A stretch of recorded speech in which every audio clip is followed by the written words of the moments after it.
2 Kings chapter 3, following the study of the kings of Israel, very important study we've undertaken for many, many months now, all the way back in 1 and 2 Samuel, 1 Kings, and now in 2 Kings in chapter 3.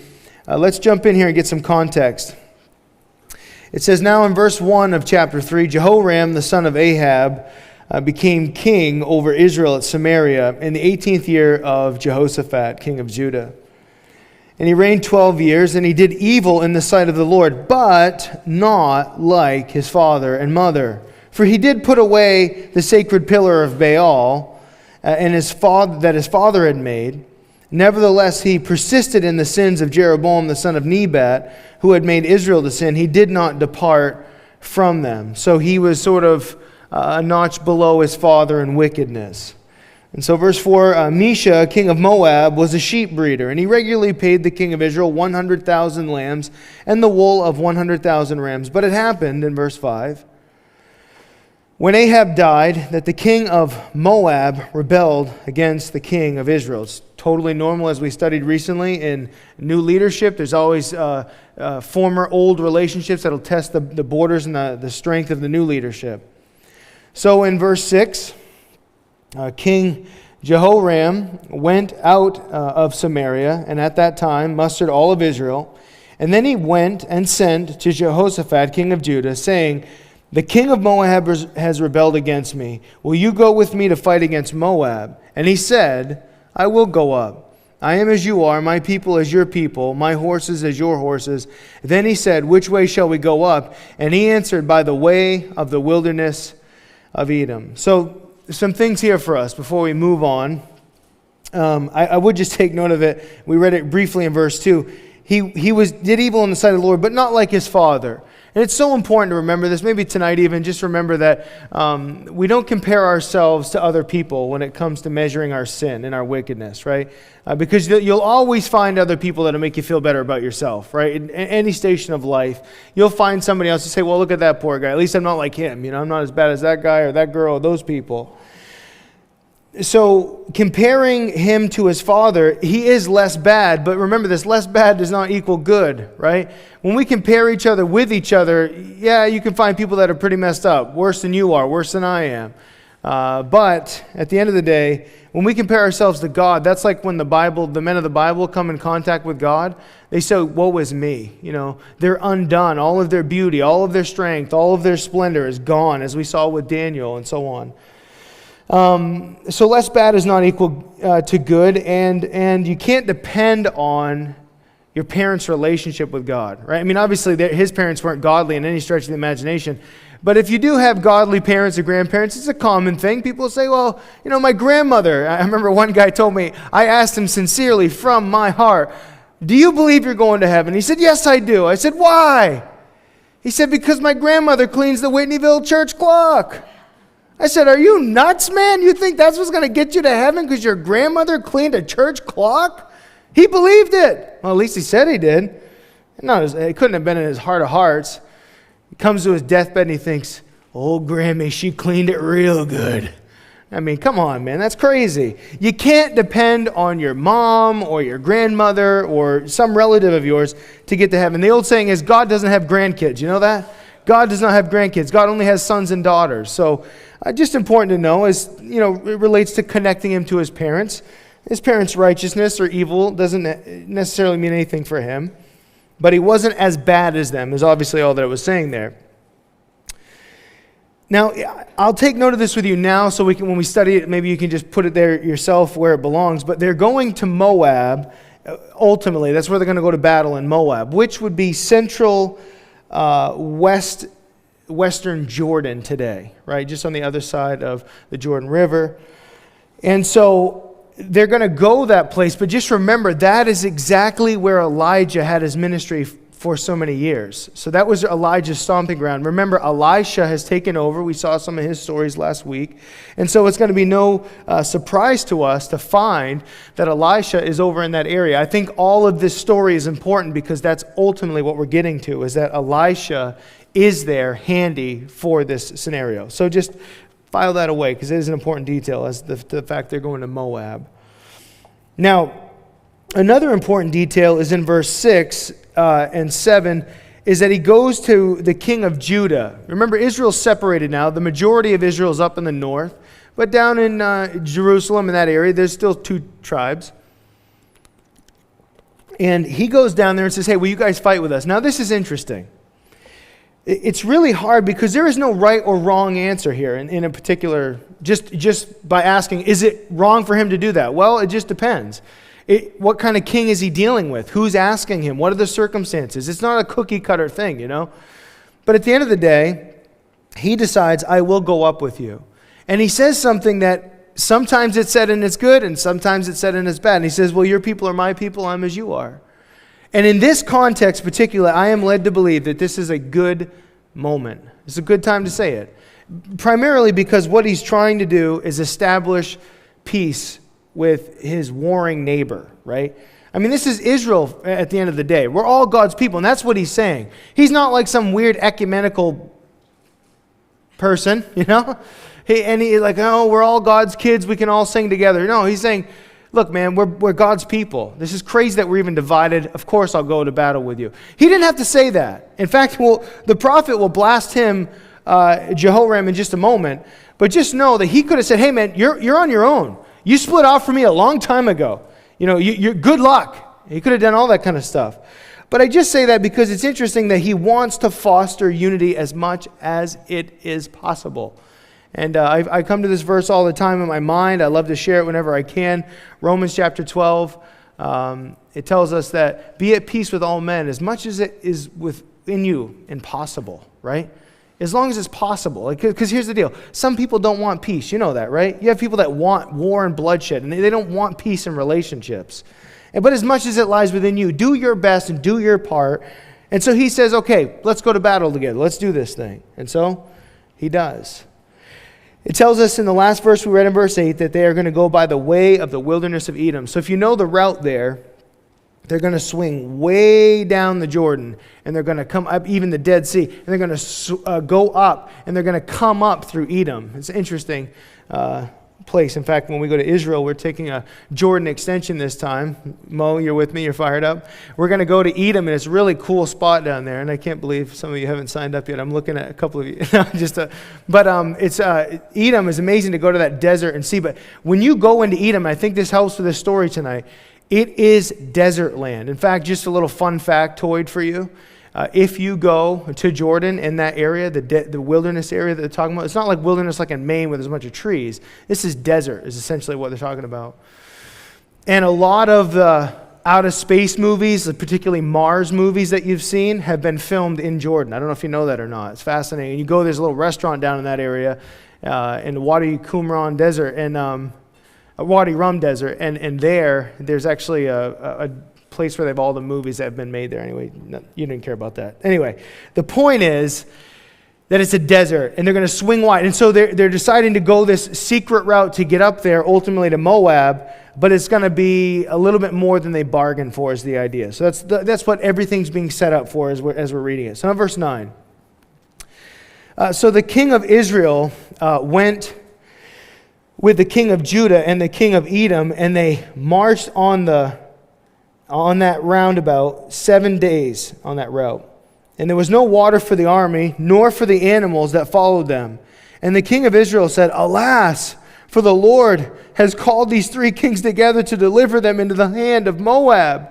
But Jehoshaphat said, is there no prophet of the Lord that we may inquire of the Lord by him?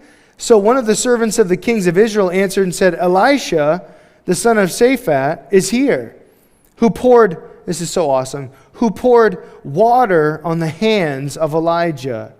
And Jehoshaphat said, the word of the Lord is with him. So the king of Israel and Jehoshaphat and the king of Edom, this little trifecta here, they went down to him. And then Elisha said to the king of Israel, what have I to do with you? Go to the prophet of your father and the prophet of your mother. But the king of Israel said to him, no, for the Lord has called these 3 kings together to deliver them into the hand of Moab.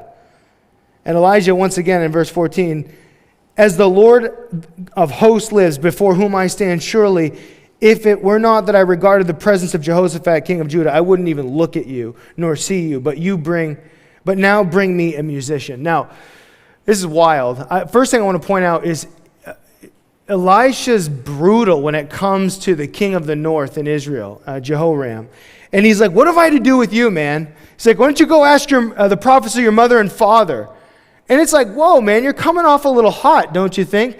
But listen, guys, there's an old biblical principle that we can use in our relationships with each other. Do you know this? It's very important.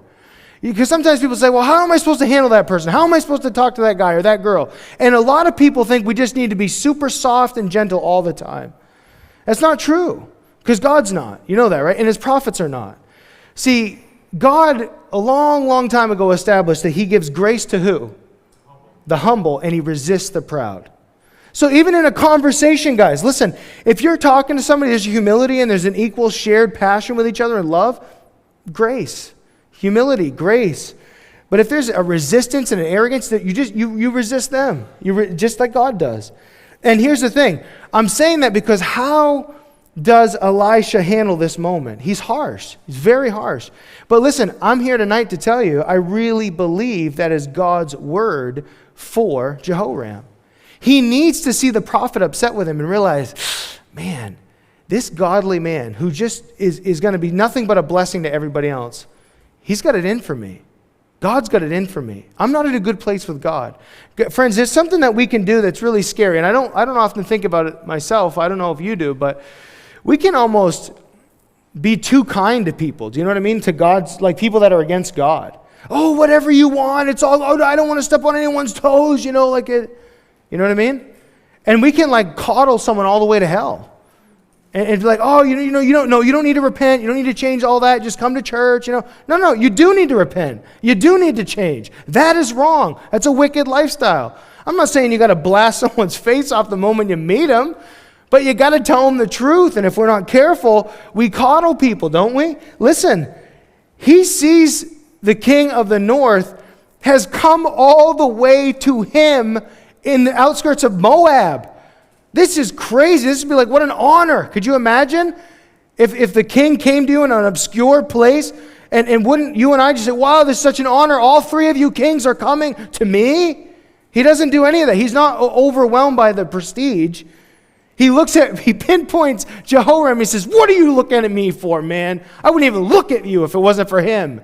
It's like, whoa, calm down. But it's actually a really good, I think, a good reminder for us tonight. Challenging for sure, not easy to do. But can I just point out how guilty Jehoram's conscience is with you tonight? Look at this. He's all about saying, God's delivered us into the hand of Moab. He's got us all together so we can all die at the hand of Moab. This is someone who's incredibly guilty, right, in their conscience, number one. And if it's not solely that, or only that, or even that, he's cynical, you know. He's cynical. He's the kind of guy, it's never going to happen. Never going to get it done. It'll never be done. How could we ever? Anyone know anyone like that? No one in this room, of course, right? Pessimistic by nature. Now, there's a great debate you could ask. Is there such a thing as too much optimism? Because sometimes optimism, like, what if you're wrong and it does fall apart and it doesn't go the way you hope? But you're just hopelessly optimistic, we call it. So is there an advantage to pessimism? Just being super critical and saying, like the ultimate essence at the end of the day of pessimism, like it's never going to work. There's no way we could, if we did all this, it would never come to the end, it would never finish. We're all going to die, right? If you're asking me, and I'm just like uneducated, like just going on street smarts here, pessimism don't do a whole lot of nothing for anybody. How about that? That treat you okay? You can do with that what you want. But here's an old saying, can't never did, right? Can't never did. If you start up and saying, we're only going to die, well, you probably are, right? I forget, it's been said and coined by so many people, but he who thinks he can and he who thinks he can't, both are right? Whether you think you can or you think you're right in the end. And this guy, before they even draw a sword, the battle's over. He's already lost the battle. We're all dead. You're the guy that called us out here, man. What are you talking about? We're all dead. So they're desperate, man. They need water. They're dehydrated. They're parched in the desert. It's not good. It's a terrible situation. And you could argue Jehoram's a terrible leader, and he is. But there they are. And Jehoshaphat does the right thing. He says, well, isn't there a prophet of God we can consult on this matter before we just take your word that we're all dead? And he's like, yeah. They're like, yeah, Elisha's around. Let's grab Elisha. And here's one. This is going to be a good one for us tonight. I've been debating on when to share it. I've been wanting to hold it for a Sunday morning. I might share it on a Sunday morning at some point. But I got to share it with you because you're Thursday nighters, you know. And we're all tired, and you got to hear something special. Okay, verse 12. These 3 kings went down to him.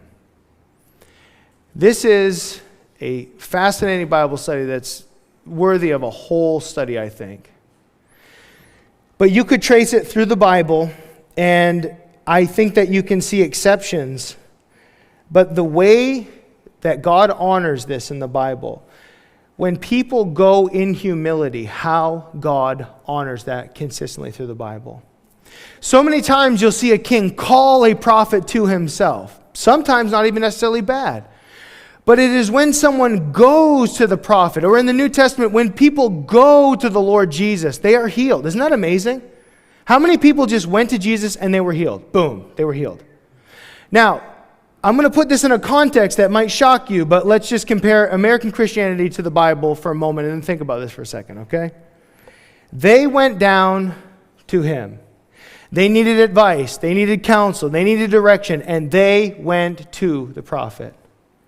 You know, the verse that comes to mind, again, just think of the entire ministry of the Lord Jesus.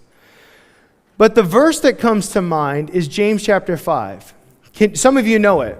If anyone is sick among you, what does he do? Let him call for the elders, go to the elders, and receive prayer, and they'll anoint him with oil, and the prayer of faith will heal him. That's James chapter 5. That is the biblical model for how to get prayer from spiritual leadership. You ready? Key principle. You ready? You go to them. That's not profound to anybody, is it? No, I know it is funny, but listen. You know what some people's Bibles reads like? If anyone is sick among you, the elders at the local church better figure out before they get offended. Now are we cooking with peanut oil? I was in the hospital for how long? And you didn't come and see me? You didn't send me a letter? You didn't call? Does that sound more like it?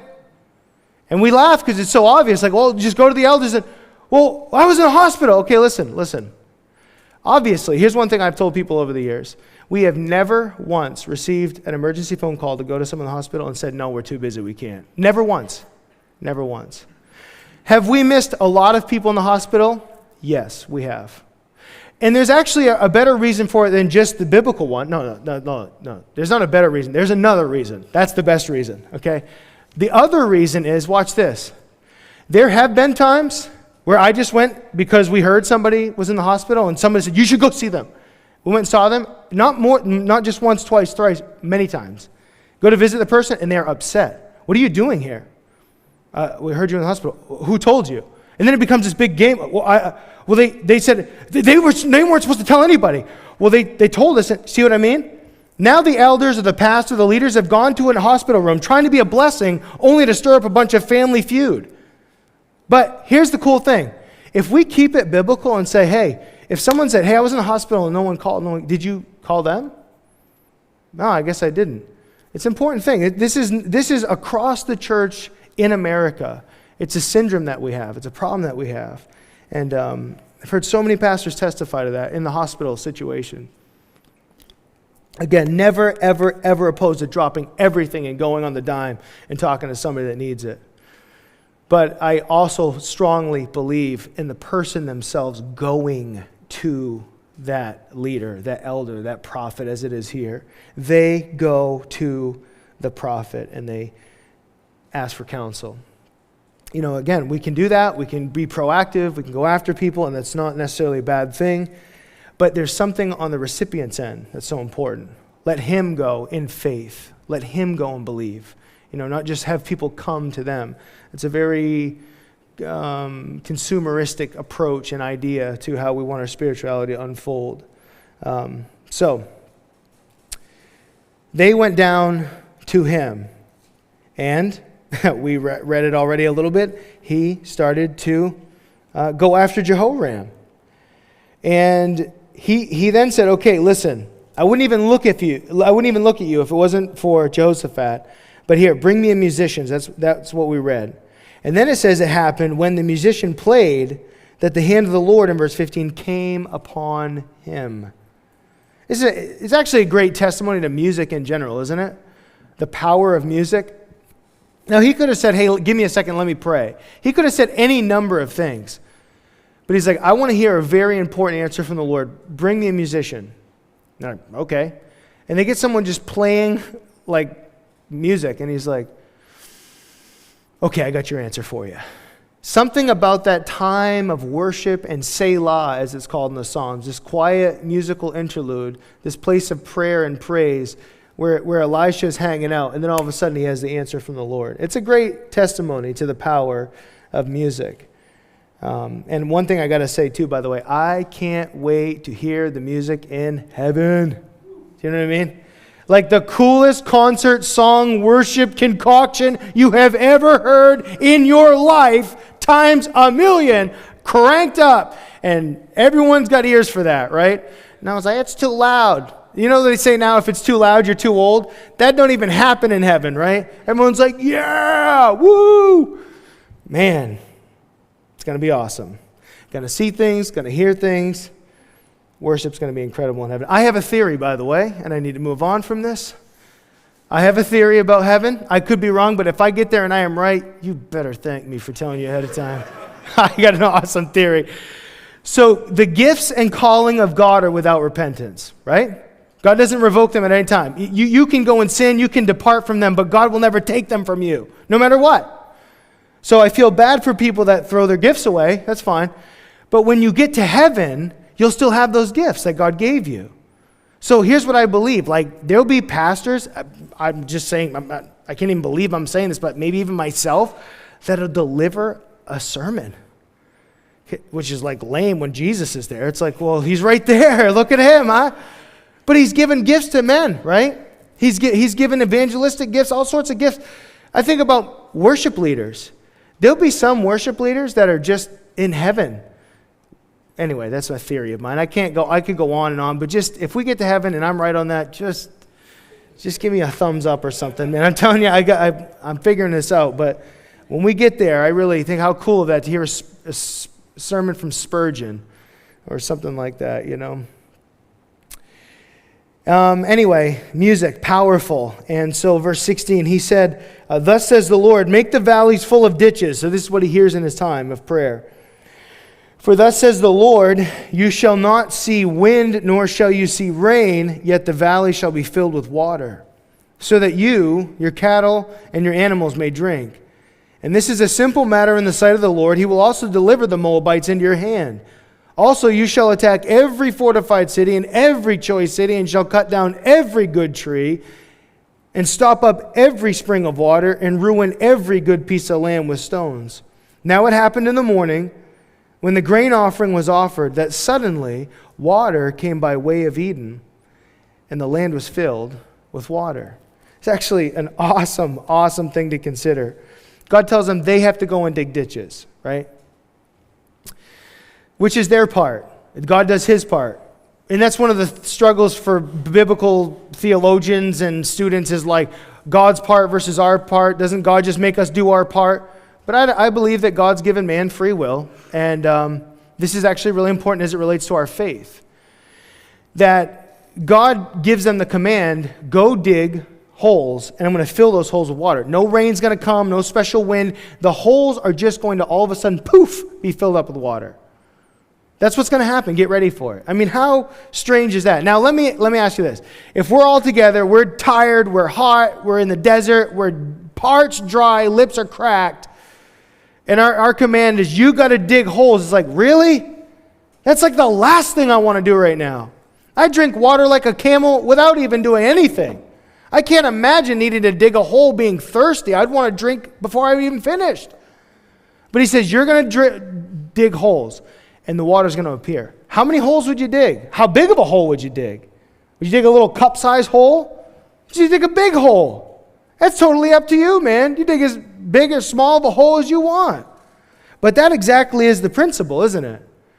You dig the holes, I'll fill them. And that's sort of a weird ongoing thing in the Bible, that God puts the onus on the individual. You dig. You bring the vessels. You come.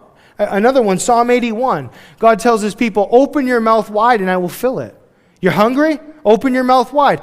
How much do you want? You know, like a little baby, when they're hungry and you do a little airplane? You ever do that? It's been so long for me since I've done that. And after you have your own kids, it's just weird if you do it to other people's kids, right? So I learned that one already. You know, and like the baby is not impressed. But when that baby's hungry and you pop open that spoon, they're like, and they open that mouth wide, that baby wants what you got, right? Some of us, I think, are that baby that's grumpy, though, right? Like, will not be fed. And God's like, come on, open up just a little bit. A little mashed potato in there. But it's all, think about it, it's on us to dig the hole, so to speak, right? Dig the hole. How big's your faith? How big's your hole? How much you willing to do? How hard you willing to work? These are all questions we've got to ask ourselves. A couple questions from David, a couple statements from David Guzik, but here's something that is fascinating to me about this whole thing is it's counterintuitive. Isn't it always that way when God tells us something? It's counterintuitive. I'm really tired. I'm really thirsty. And he's like, oh, go dig a hole. That sounds like a terrible idea. That sounds about like the last thing I would ever want to do is dig a hole in the desert. He says, okay, don't worry. You dig a hole and I'll make all the provision, but you got to dig the hole. It's so counterproductive. What's amazing is not only does God do the thing he said he'd do, and that in and of itself is an amazing miracle, but the thing that we read in a moment, the extra thing that he does with it, secures the victory for them. Like he not only is going to give them water to drink, but based on the amount of holes that they dug, God, the enemies will look down, and we'll see this in a moment, they'll be freaked out by it. But they didn't even know that. They were just told, dig holes if you want water. And they said, okay, we'll dig holes. But David Guzik says, this whole account of God's provision in the desert gives many principles that apply to Christian leadership. Whether you're a mom, a dad, a business owner, these have so many applications. But he says, like digging ditches, leadership is hard work. Like digging ditches, leadership is done with faith in the future. Like digging ditches, leadership must use delegation. Like digging ditches, the work of leadership often feels like work without reward. Like digging ditches, the work of leadership will be criticized or doubted. Like digging ditches, leadership means not accepting the present state of dryness. Like digging ditches, the work of leadership often seems unimpressive or unspectacular. Like digging ditches, the work of leadership is purposely used and relied upon God. Amen. All right? Isn't that awesome? So digging these ditches, it's like, hey man, nothing's going to happen. Imagine if you had that attitude. The guy is like, we're all going to die. What's the sense of digging holes? There's no water. It's like, okay, let's have faith in God. Let's do what he said. Let's dig the hole. Let's see what we can do. And amazingly, God does that. And it's no small thing, but he even says it's a small thing for God. But in verse 20, it happened in the morning when the grain offering was offered that suddenly water came by way of Eden, and the land was filled with water. Like all of a sudden, whoosh, all these holes are full of water. Everyone is instantly like excited and nourished. Now, that solves the thirst problem. But what is amazing is the sound, the things that happened, the noise that was made, the visual thing that people are waking up to in the enemy's camp. They've heard all night long grunting and groaning and moaning. And so here's what they see. Verse 21. When all the Moabites heard that the kings had come up to fight against them, all who were able to bear arms and older were gathered. And they stood at the border. Then they arose up early in the morning, and the sun was shining on the water that wasn't even supposed to be there, but it was there. It was shining on the water, and the Moabites saw the water on the other side as red as blood. And they said, this is blood! The kings have surely struck swords and have killed one another. Now therefore, Moab, let's go to the spoil. Can you believe it? There's something about the desert, some suggest, or the sun itself that shines on the water that makes it look like blood. And their initial thing is like, they've killed each other. There's blood all over the place. They're all dead. Let's go take the spoils of war. So in verse 24, when they came to the camp of Israel, Israel rose up and attacked the Moabites. So they fled before them and they entered their land, killing the Moabites. And then in verse 25, they destroyed the cities, and each man threw a stone on every good piece of land and filled it. And they stopped up all the springs of water and cut down all the good trees, but they left some stones intact. However, the slingers surrounded and attacked it. And when the king of Moab saw that the battle was too fierce for him, he took with him 700 men who drew swords to break through to the king of Edom, but they could not. And then in verse 27, it's so sad, he took his eldest son, who would have reigned in his place, and offered him as a burnt offering upon the wall. And there was great indignation against Israel. So they departed from him and they returned to their own land. Really interesting way that this ends tonight. And a few last things with the time that we have. I'm amazed at God's amazing ability to not only fulfill their need of water, but in doing that, it creates an illusion for the enemy that they're like, it's blood, let's go and take the spoils of war. God is so proficient, isn't he? He's so amazing in not only being able to just suit our needs, but go above and beyond what we ask. And that's one thing I have to always say to myself when I doubt God. It's like, he is so faithful. He always does so much better than we ever expect.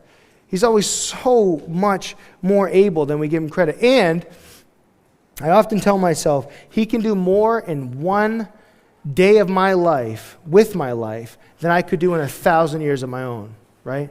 1,000 years without God in my life, I could do something. I could really accomplish a few things. But God can do more in one moment, one day, 1 hour of my life than I could ever do, than you could ever do. And here's what's interesting. We all should know that. I think in some ways we believe that. But why don't we depend on that? Why do we depend on our own strength so much and our abilities, right? I don't care what the thing is. Whatever you got to do. It's amazing how I'll figure it out. I'll make a way. And there's a truth. You can. And you will. It'll just be really hard and sticky and tired and cold all the time. But if you depend on God and say, Lord, I could do this. You know it and I know it. But it wouldn't be as good as if you would do it through me. You do it. You have your way. You do it. And watch how much more gets done and how much more effortless the whole thing is. It's amazing. But we can do it. We can get stuff done. Don't get me wrong. But it's way, way better when we depend on him to do it. Now, there's another good one here. It says that, this is a very interesting debate even in verse 25. It says they cut down all the good trees, which they were commanded to do. What's interesting about that is some Bible commentators pull on verses from Deuteronomy 20. Verses 19 and 20, which tell us this. When the nation of Israel came to the promised land, this is huge. When they came in to the promised land, God told them specifically, do not cut down fruitful trees. Okay? Don't cut down fruitful trees.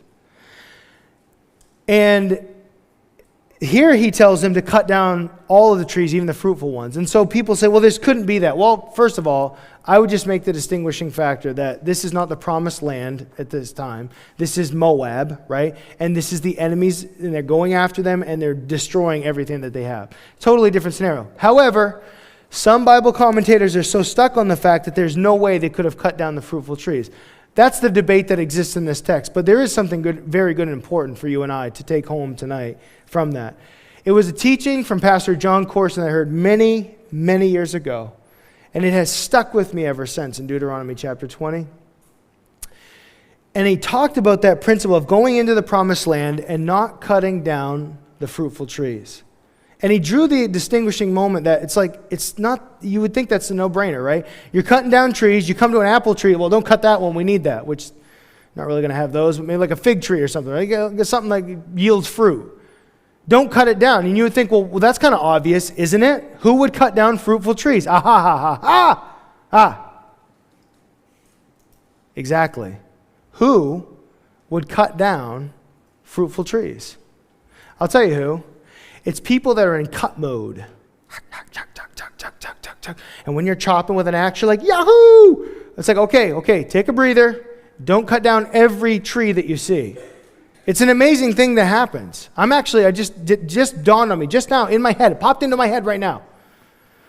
The last few months at my house, I've been cutting trees down, making more room for my wife out back. This has been years in the process, but it's getting real. We're going to move some ground. Got to cut some trees. We can't stop. It just dawned on me just now. It's like, well, those trees are kind of blocking the sun, and so next thing you know, it's going to be a desert wasteland if I'm not careful. Drop that tree, and on Memorial Day, we had some friends over. Let's get rid of those. We dropped 7 massive pine trees just on Memorial Day. That's how we celebrated it together. Crazy, isn't it? I just now realized, man, if we're not careful, I could just cut every tree down to justify, we got to let the sun in. My house is like on an island now. It used to be covered with trees. It's on an island. It's amazing. So anyway, who cuts down trees? Fruitful ones? People that are in cut mode. Got to clear the way. And you just get in that mode. Now, how does that relate to you and I, spiritually speaking? Well, it's like criticism, for example. If you start cutting people down, you'll find it hard to stop when people don't deserve it. Do you know that? You'll start cutting down even like you do it with ministries, right? I've seen it with friends. I've lost friends over the years, sadly, to this stuff. Call them heresy hunters. You know what I mean by that? They're going to find out all the wrong in the church and in the back. But it starts like just criticizing the church down the street. Like, yeah, that church, they have a steeple. They have pews or whatever the people say about. I think steeples and pews are awesome, but that's just me.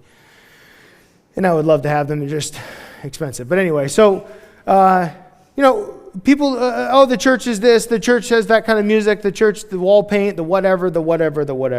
And it starts with like the local thing, and then it turns into like the doctrines, and then within the doctrines, and it's like if you're not careful, you just start going after everybody.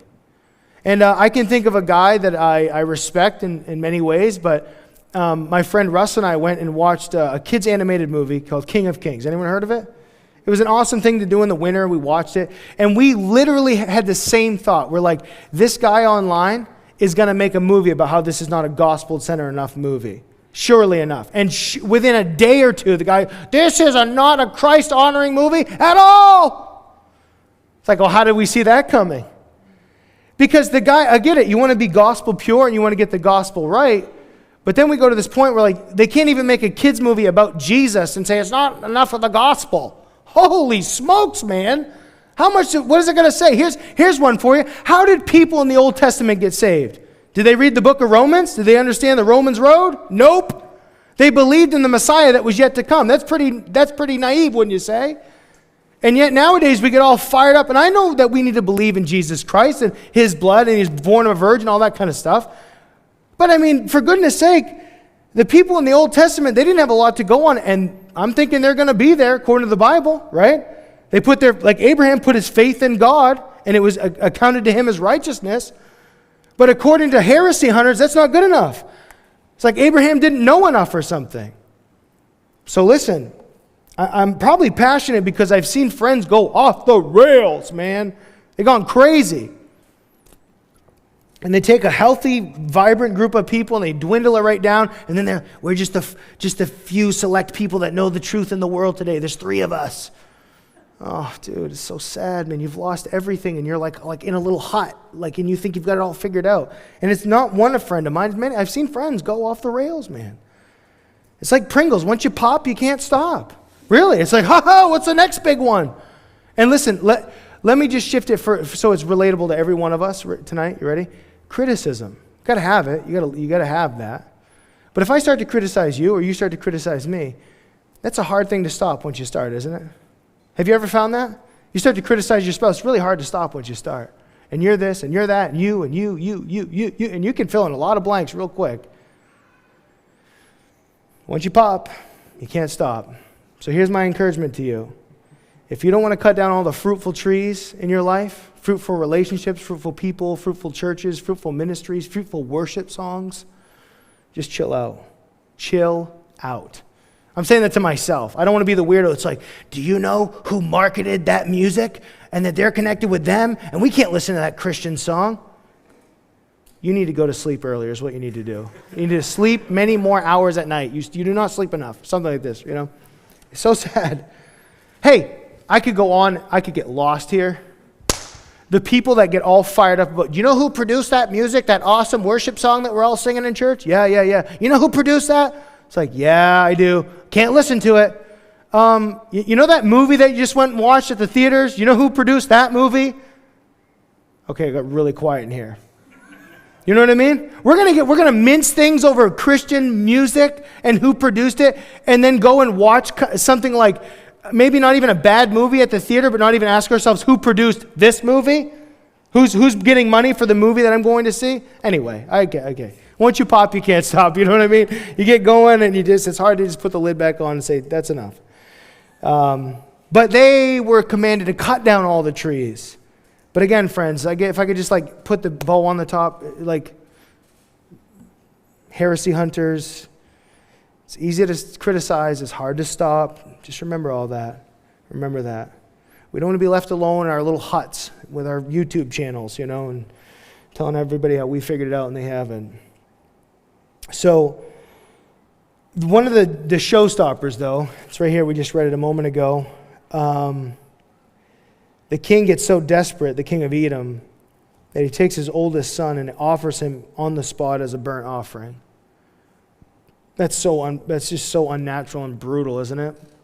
You think about a father that would do that. It doesn't matter how bad the battle is. I would rather go into the battle and just die and not know what happens than to slaughter my child and offer him as a sacrifice to try to win the battle. The story ends so abruptly because this is such a showstopper that everybody is disgusted inside of Moab and outside. Everyone's like, okay, all right. And that's what we're left with in chapter 3, is it said, so they departed from him and returned to their own land. But there is actually one final and great principle for you and I here tonight. You ready? It's about these idol-worshiping people. Number one, Israel's so disgusted with the idolatry in that moment, but they're not disgusted enough. Do you know what I mean by that? They're not disgusted enough. It's like, oh, that's so horrible that he would slaughter his son and offer him as a sacrifice. It's horrible, it is. But what about all of the other paganism that they've embraced as a nation? You see, if we're not careful, it's like, that's really bad, but I'm not doing that, I'm doing like this, right? There's some forms of pornography that are so atrocious, it's unspeakable. And just to learn of it, it's like poison in the brain. One of the most offensive that I can think of just off the top of my head is where people want to gratify themselves in watching pornography where they take the life of someone in the process of the sexual act. That is just so mental and hard to even, what is going on? And it's so bad, but you know what the Christian man will do? Oh, that's horrible, but I'm going to watch this kind of pornography, though. It's like, dude, where do you think that comes from? It stems from, it's all together, man. It's all related, don't you see? And if you're killing your son on the wall, it's just the extreme. It's the end goal. It's all the way at the end. You can't play around in the playground over here and say, this is horrible. That's what Israel does. They see the son get sacrificed, they're like, oh, this is terrible. It turns my stomach. We got to get out of here. And then they go home and commit idolatry. Do you see what I mean? How do we need to be careful or what in that kind of stuff? So messed up. For me, it's really simple. And I believe this. I've lived it my whole life, just with or without God. With God, it served me very well. Is that you take things to the end, to the extreme, all the way. Where does it end? Where does it end? That's where it ends is where you begin, for me. So if that's good, we do all of it. That's why I struggle with like taking medicine, and I don't even take medicine, I just take vitamins. And I'll see like this little tiny vitamin, I can barely see it with my eyeball. I'm like, how in the world could that possibly help me? I must need a whole bottle of these, right? There's no way that one of them could do it, surely. I need a whole bottle to make me better. That's my problem. I have a mental problem. You see what I mean? But what the king is doing is he's just being extreme. That's what he's doing. He's being extreme. But I personally believe in Whatever you believe, whatever you're giving yourself to, whatever you do it extreme. Do it all the way. Do it wholeheartedly. Don't hold back. If you want to live for the Lord, go all the way. See what it's like. What's it like to be extremely all in for the Lord? Not like once in a while, all the time, every day, to the max. What's it look like? My high school buddy, my best friend in high school, I won't say his name, but his first name was John. And, John the Leprechaun. But anyway, John, that was actually his nickname at all. But John, when we were getting into drugs, we were skateboarders at first, and then it was like, well, skateboarders do drugs, so let's do drugs. Like, oh, okay, cool, let's try some drugs. So we skateboarded every single day, and then we're like, well, let's do some drugs. So we started doing drugs, and then, well, you do drugs every single day. But then, like, how much do you do every single day? That's the question on the table, isn't it? It's like, well, I'm like a believer that if you do a little, you do a lot. So let's see what it's all about. And like, if this is what's going to bring us happiness, then we're going to do it all the time. We're going to crank it up. And I'll spare you all the details, but it got to a point where my friend, he lived in 3rd Street in Bangor, he looked at me on his deck and he said, Greg, you're taking this too far. And I was so bamboozled. You know that? I was like, what? What? John the leprechaun? No, I didn't say that. I was like, what do you mean we're taking this too far? I'm taking this too far. This is what we do, man. We do drugs. We skateboard. We do this whole thing. He says, yeah. You're just, without words, you take it too far, though, man. And I couldn't understand what he was telling me. Like, how is this possibly too far? How? Fast forward some time. I disappear, and he hears that Greg's like Christian and going to church now. And he gets in touch with me, and I'm like, hey, my pastor told me if we want to hang out, you got to come to my turf. So meet me at Calvary Chapel in Orrington, okay? 6 o'clock's when church starts or whatever. Shows up there with a van full of guys just smoked marijuana on the way over, car smoking on the way in. Pull in there. They meet up with me. Hey, man, what's up, dude? Come on, guys, let's go into church. Let me show you what I've been doing recently. I was putting those words together. Let me show you what I've been up to, man. We went into church, and we're in there, and people are raising their hands. And my friends are looking around like, what in the world is going on here? What is like I had that experience at church. I don't know if you did. I was like, what is going on here? And so when the church service is over, you can't make this stuff up. My friend John spins around and looks at me, and what do you think he said to me? Greg, you are taking this too far. You are taking this way too far, man. And I was like, well, it's better than taking drugs too far, isn't it? And he was the one being baffled. He was, what? What are you doing? You took that too far, and you're taking this too far. It's almost like taking things too far is the MO. It's the operation, man. But listen, this king, he's just taken something all the way to the extreme, all the way to the end. That's what it looks like. And people are saying, whoa, what are you doing? You're freaking everybody out. You're getting kind of crazy here. And it turns people's stomach in this situation. But unfortunately, they just have a less diluted version of it in their own lives.